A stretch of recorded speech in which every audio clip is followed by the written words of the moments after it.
Zeynep govori Halilu da ona ne može da izdrži više njegovo ponašanje. Ona se samo bori za budućnost svoje porodice i govori kako oni neće živjeti ovdje do kraja života.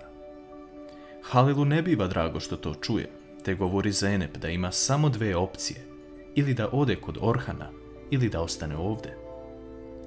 Halil kreće nazad u vilu, ali tada Zeynep govori da je šteta što je ovako ispalo, jer je mislila da on ima dušu od noći kada su plesali, ali prevarila se. Ona mu govori da je sve u životu vezano samo za njega i da on ne vidi dalje od sebe. Halil uzima Zeynep za ruku i odvodi u štalu, govoreći da je ovdje doveo zbog dvije stvari.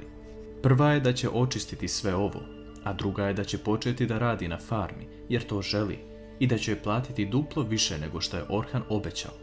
U tom trenutku Zeynep zvoni telefon, a Halil vidi da je to Orhan.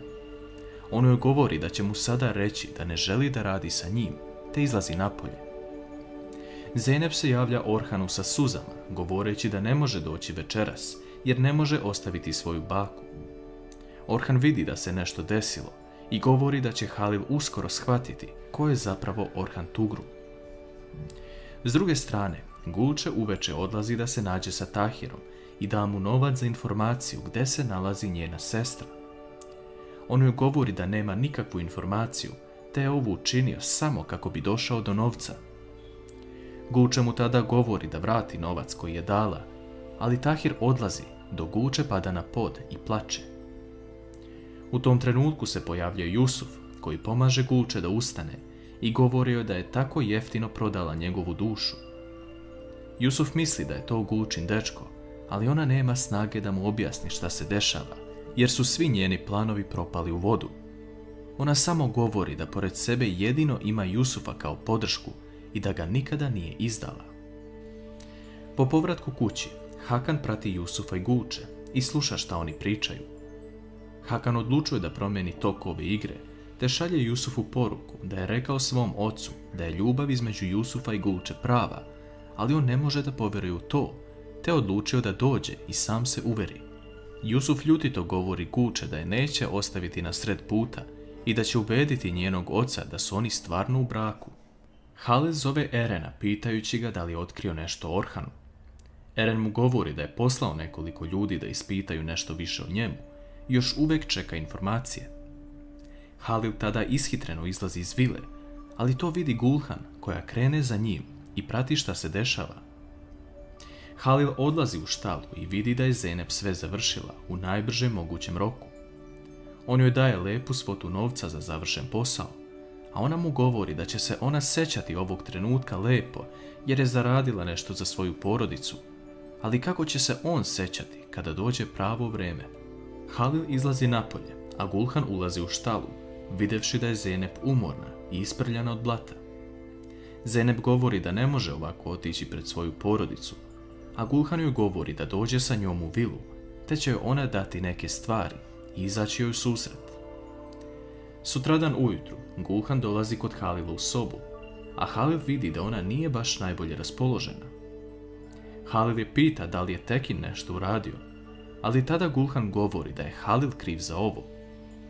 Ona ga pita šta se sinoć desilo između njega i Zeynep, pa je odlučio da joj tako uzvrati. Halil misli da se Zeynep požalila Gulhan za ovu situaciju, ali to nije istina. Gulhan ga pita gdje je nestao onaj nevini dečak koji je u detinjstvu sve mačke koje je video na ulici skupljao i hranio, koji je uvijek delio hranu sa sestrom dok su bili siromašni.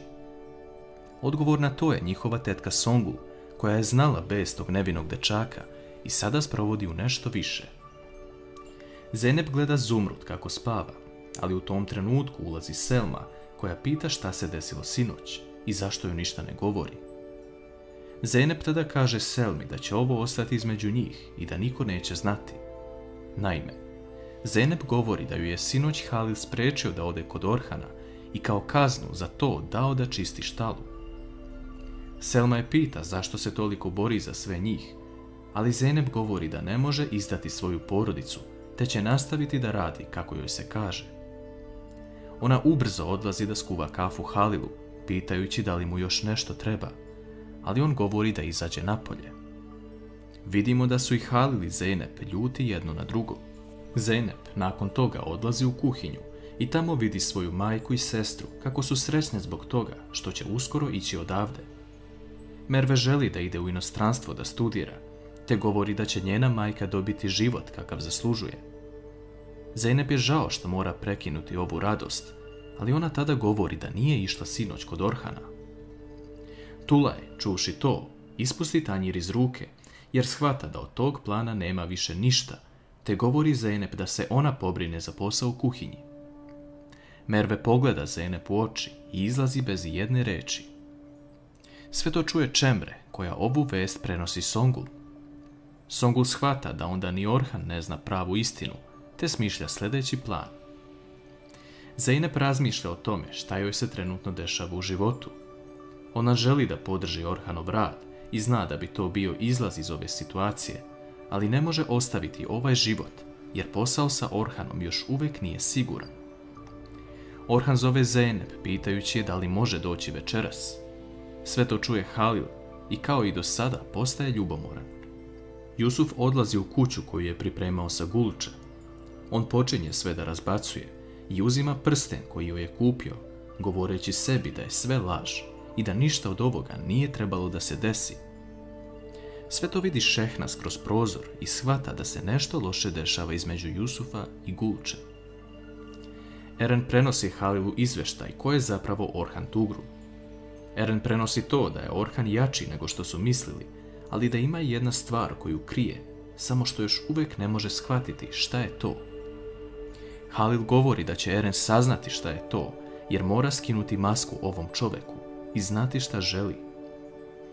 Nešto kasnije, Cemil obaveštava Halila da je stiglo cvijeće koje je želeo da zasadi u plasteniku i da će otići sada to da obavi. Halil mu govori da ne radi ništa, te da će se on pobrinuti za to. Halil dovodi Zeynep u plastenik, govoreći da će ona danas zasaditi ovo cvijeće sama. Gulhan to vidi i ponudi se da pomogne Zeynep. Orhan dolazi, priča sa Tulaj.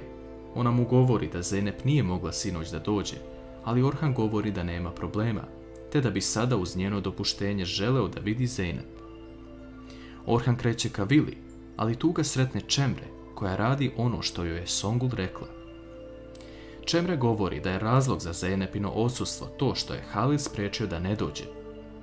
Orhan odlazi i sreće Halila ispred vile. On govori da je krenuo da vidi Zeynep, ali Halil kaže da ona radi. Orhan mu kaže na to da ga neće spriječiti kao što je sinoć to uradio Zeynep, te da je ovo njegova porodica i vidjet će ih kad on poželi. Halil odgovara da je ovo njegov posed i ne želi više da ga vidi ovdje.